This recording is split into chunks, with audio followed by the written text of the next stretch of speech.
নমস্কার, কেমন আছেন সবাই? তিথিস ডেইলি লাইফস্টাইলের আরেকটি নতুন ভিডিওতে সবাইকে স্বাগত।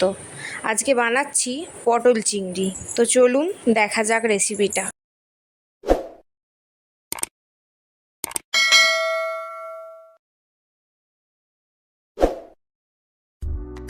পটল চিংড়ি বানানোর জন্য আমি এখানে নিয়েছি 250 গ্রাম চিংড়ি মাছ, 250 পটল ধুয়ে ভালো করে পরিষ্কার করে নিয়ে আধখানা করে কেটে নিয়েছি, আর নিয়েছি 2টো বড় সাইজের আলু। চিংড়ি মাছটাকে নুন আর হলুদ দিয়ে ম্যারিনেট করে কিছুক্ষণ রেখে দেব।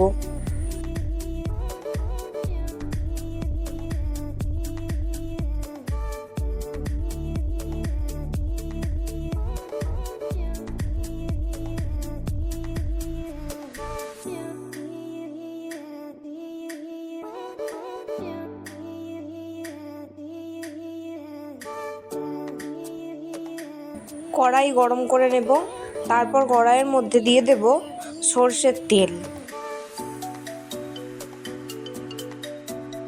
তেলটা গরম হয়ে গেলে আধখানা করে কেটে রাখা পটলগুলো তেলের মধ্যে দিয়ে দেব, আর মিডিয়াম ফ্লেমে ভালো করে 5-7 মিনিট ধরে পটলগুলোকে ভালোভাবে ভেজে নেব।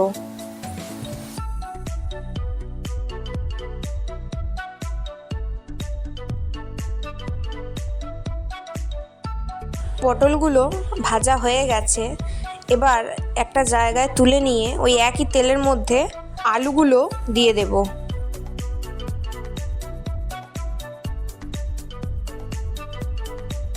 আলুগুলো মিনিট 5-7 ধরে গোল্ডেন ব্রাউন কালার করে খুব ভালোভাবে ভেজে নেব, না হলে আলুগুলো সেদ্ধ হতে চাইবে না।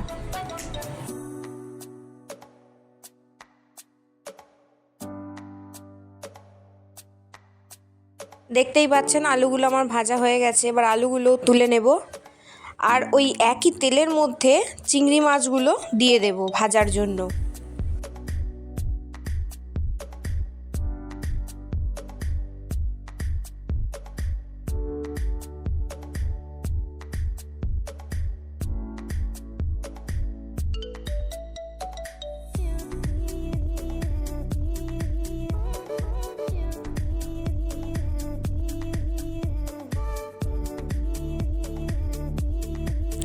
এক মিনিট মতো সময় ধরে লো ফ্লেমে চিংড়ি মাছগুলো ভালোভাবে ভেজে নেবেন।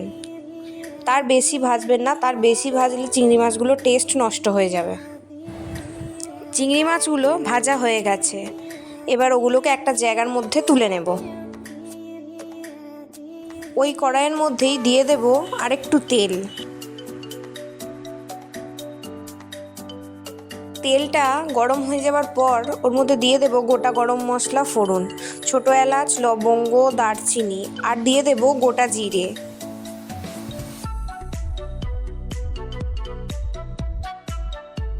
ফোড়নটা ভালোভাবে ভাজা হয়ে গেলে ওর মধ্যে দিয়ে দেব পেঁয়াজ কুচি আর থেতো করে নেওয়া রসুন।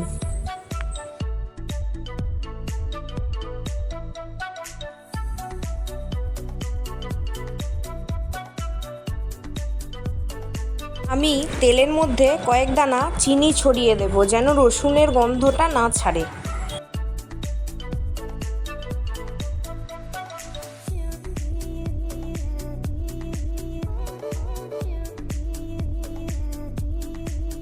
পেঁয়াজ রসুনটা ভালোভাবে ভাজা হয়ে গেছে, এবার এর মধ্যে দিয়ে দেব আদা, টমেটো আর লঙ্কা বাটা। আমি এখানে 2টো শুকনো লঙ্কা, একটা মিডিয়াম সাইজের টমেটো আর একটা 1 ইঞ্চি আদার টুকরোকে ভালোভাবে মিহি পেস্ট বানিয়ে নিয়েছিলাম। তারপর দেব হলুদ গুঁড়ো, কাশ্মীরি লঙ্কার গুঁড়ো, ধনে গুঁড়ো আর জিরে গুঁড়ো দিয়ে ভালো করে সব একসঙ্গে কষিয়ে নেব।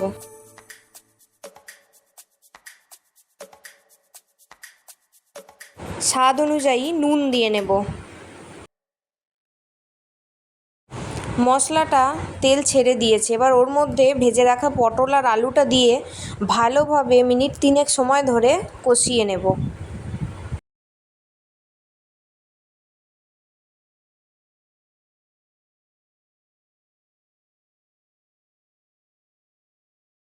এখানে আমি কয়েক দানা চিনি দেব, কারণ পটল চিংড়ি একটু মিষ্টি মিষ্টি হয়, তো তাই আমি চিনি দিলাম। আপনারা চাইলে নাও চিনি দিতে পারেন।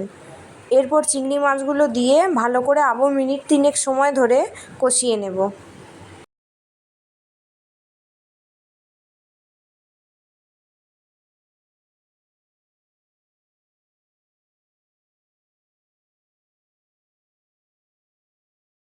এক কাপ পরিমাণে জল দিয়ে নেব।